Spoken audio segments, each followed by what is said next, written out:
30 मार्च गुढीपाडव्यापासून आपलं नवीन वर्ष सुरू होतं।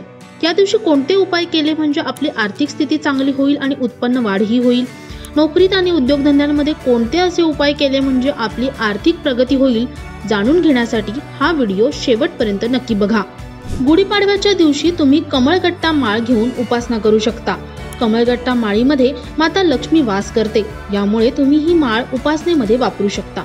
शिवाय ही माळ एका पिवळ्या रंगाच्या कापडामध्ये गुंडाळून तुम्ही जिथे पैसे ठेवता किंवा दागिने ठेवता अशा तिजोरीमध्ये ठेवल्यास तुमची आर्थिक परिस्थिती सुधारेल।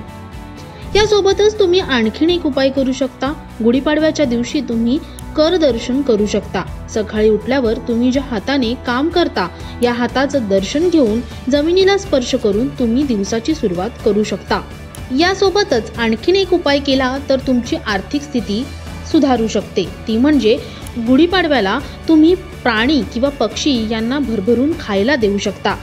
यामुळे स्त्रियांना विशेष फायदा होऊ शकतो, त्यांची आर्थिक स्थिती सुधारू शकते आणि नोकरीत किंवा उद्योगधंद्यांमध्ये प्रगती होऊ शकते।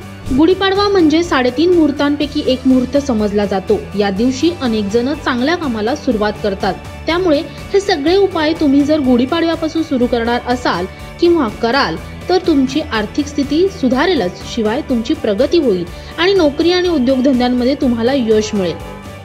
असेच नवनवीन व्हिडिओ पाहण्यासाठी आमच्या नवशक्ती YouTube पेजला लाईक, शेअर आणि सबस्क्राईब करायला विसरू नका। धन्यवाद।